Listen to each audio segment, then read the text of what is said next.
Bismillahirrahmanirrahim. Assalamualaikum warahmatullahi wabarakatuh.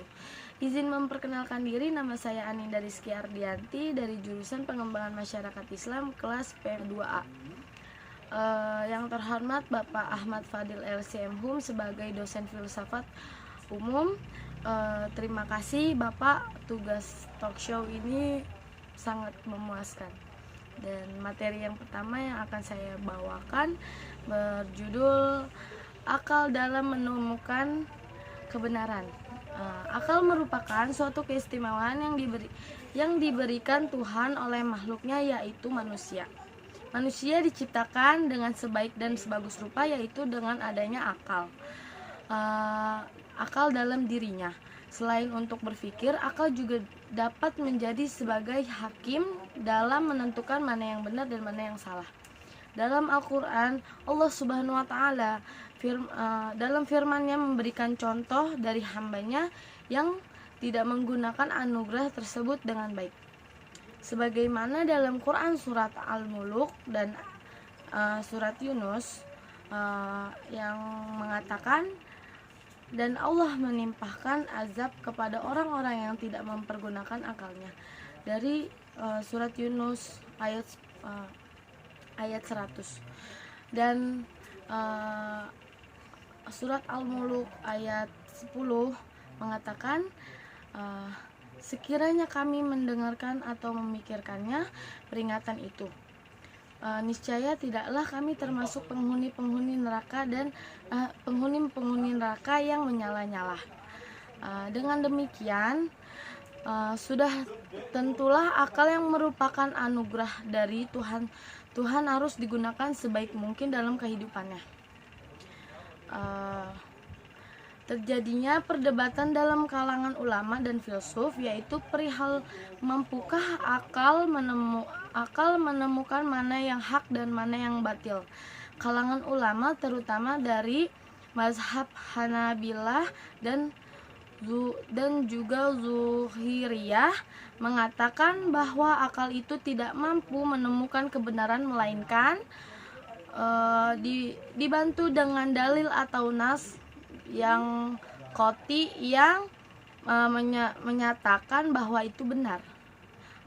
Adapun demikian, kalangan Mu'tazilah menolak akal hal tersebut karena baginya pandangan ini merupakan usaha pengkerdilan akal manusia, dan bagi mereka akal itu mampu menemukan kebenaran walaupun tanpa adanya nas atau dalil yang menunjukkan akan kebenaran.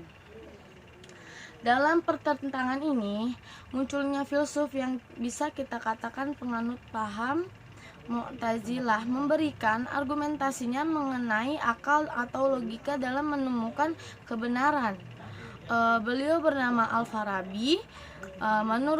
Menurut beliau logika menjadi unsur penting bagi manusia, yaitu untuk berpikir. Berpikir menggunakan logika akan memberikan kaidah-kaidah yang akan meluruskan pemahaman dan jalan pikiran manusia, serta membimbingnya menuju jalan kebenaran. Sehingga berpikir menggunakan logika itu dapat menghindari dan menjauhkan manusia pada kesalahan dan akibatnya karena berpikir manusia yang keliru. Dalam arti singkatnya, logika atau akal mampu menemukan kebenaran dan menjauhi akan kesalahan kendati tanpa adanya dalil. Akan tetapi munculnya pertanyaan pada penulis sendiri, bagaimanalah kiranya akal mampu menemukan kebenaran? Ambillah contoh meminum khamar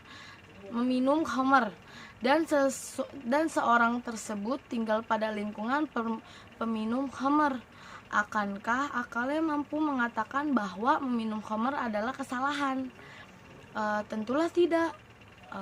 Lantas bagaimanakah kiranya seorang itu mampu mengatakan meminum khamar adalah kesalahan tanpa adanya dalil yang menunjukkan bahwa hal tersebut salah? Dengan demikian, penulis mengambil kesimpulan bahwa benar jikalau akal atau logika mampu menemukan mana yang benar dan mana yang salah. Akan tetapi kekuatan akal ini kerap kali diganggu oleh lingkungan dan faktor lainnya. Oleh karena itu, hal demikian agama atau kitab suci dari Tuhan yang membimbing agar akal tersebut tetap mampu mencari dan menemukan kebenaran, sehingga akal dan agama atau kitab suci sangatlah berhubungan erat laksana dua gambar dalam satu keping koin. Dan ini materi pertama. Materi kedua, pertumbuhan ekonomi menurut Ibnu Khaldun. Ekonomi merupakan ilmu sosial yang mempelajari aktivitas manusia yang berhubungan dengan produksi, distribusi, dan konsumsi terhadap barang dan jasa. Istilah ekonomi sendiri berasal dari bahasa Yunani, yaitu eikos yang berarti keluarga rumah tangga, dan nomos yaitu yang berarti peraturan, aturan hukum. Secara garis besar, ekonomi diartikan sebagai aturan rumah tangga atau manajemen rumah tangga, sementara yang dimaksud dengan ahli ekonomi atau ekonomi adalah orang yang menggunakan konsep ekonomi dan data dalam bekerja. Dalam kehidupan kita, ekonomi selalu melekat dalam setiap perbuatan kita, terutama dalam hal pemasukan dan pengeluaran dalam rumah tangga. Dalam ekonomi dikenal dengan istilah pertumbuhan, di mana dalam keadaan demikian adanya peningkatan dalam kemampuan dari suatu perekonomian dalam memproduksi barang dan jasa. Barang dan jasa yang meningkatkan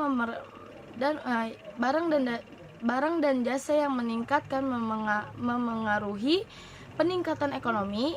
Peningkatan ekonomi inilah yang disebut sebagai pertumbuhan ekonomi. Demikian dengan adanya pertumbuhan ekonomi, terdapat pula penurunan ekonomi, yaitu adanya kemunduran atau penurunan daripada produksi barang dan jasa. Dalam hal ini, seorang filsuf dan pakar ekonomi dari Islam, yaitu Ibnu Khaldun, sudah menuangkan buah pikirannya yang dimana jauh sebelum pemikiran Barat menemukan teorinya masing-masing. Dalam hal perdagangan, Ibnu Khaldun menyampaikan bahwa emas dan perak yang merupakan logam mulia menjadi tolak ukur daripada harga besar. Adapun dalam perdagangan memerlukan alat tukar maksudnya gitu. Ibnu Khaldun juga menyampaikan pendapatnya terkait mata uang, yaitu 1. Mata uang sebagai alat pengukur harga barang. Yang kedua, fungsi uang yang pertama sebagai alat penukar dan kedua sebagai nilai kekayaan. Yang ketiga, kekayaan suatu negara tidak ditentukan oleh banyaknya uang di suatu negara, melainkan ditentukannya oleh tingkat produksi suatu negara. Setelah jelas acuan, harga pasar ialah logam mulia, yaitu emas dan perak, dan telah terbentuknya pula mata uang untuk alat tukar menukar dan nilai kekayaan dalam hal yang menunjang ekonomi agar dapat tumbuh menurut Ibnu Khaldun. Dengan diberlakukannya pengurangan pajak bagi pedagang dan rakyat biasa serta pemerintah yang menjadi pengusaha nasional, hendaklah ia meningkatkan komoditi ekspor agar tercapainya pertumbuhan ekonomi di dalam suatu negara. Baik, materi yang terakhir saya bawakan, etika sebagai faktor internal dalam pembentukan masyarakat. Manusia merupakan zon politikon atau lebih dikenal sebagai makhluk sosial politik. Pendapat ini dikemukakan oleh seorang murid daripada Plato, yaitu Aristoteles. Dalam pendapatnya, Pendapatnya itu manusia selalu dalam kecenderungan untuk berkoloni dan membentuk suatu masyarakat. Dengan demikian, Pulazon Politikon dapat diartikan sebagai makhluk bermasyarakat. Dalam masyarakat tidak bisa kiranya hak kita tuangkan begitu saja tanpa memperhatikan orang lain. Jika hal yang demikian berlaku, maka adanya penindasan. Di situ masyarakat di mana yang kuat menindas yang lemah dan dalih menggunakan haknya. Dalam menyikapi permasalahan ini dibutuhkan suatu aturan yang dimana hak kita dibatasi hak orang lain. Sebagaimana kita berhak untuk membunuh, tapi orang lain juga punya hak untuk hidup. Maka tidak dibenarkan kita menggunakan hak kita dan merampas hak orang lain.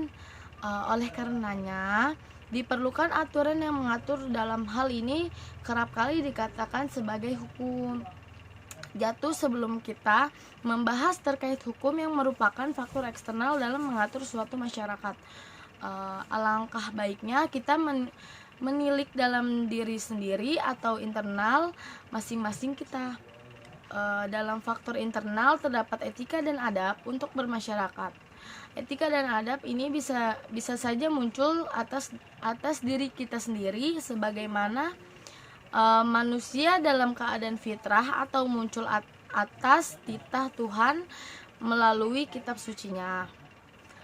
Dalam keadaan fitrah sebagai manusia, kita tak ingin kiranya untuk mengambil sesuatu yang bukan milik kita, dan kita pun tak ingin jika milik kita diambil orang lain. Inilah fitrahnya manusia. Akan tetapi kerap kali fitrah tersebut dicederai oleh rusaknya akal, sehingga Tuhan pun turun tangan dengan titahnya dalam kitab suci untuk menyandarkan manusia yang telah jauh melanggar fitrahnya. Ambillah contoh mengambil barang orang lain. Tuhan menurunkan larangan itu, yaitu jangan pencuri, jangan kau makan harta orang lain dengan zalim, dan sebagainya. Dengan demikian, etika dan adab sejatinya bisa timbul dalam diri sendiri dan ditegaskan kembali oleh Tuhan dan kitabnya. Baik, kurang lebihnya mohon maaf apabila ada salah kata yang saya ucapkan dan banyak kekurangan. Mohon dibukakan pintu maaf. Billahi taufiq wal hidayah. Wassalamualaikum warahmatullahi wabarakatuh.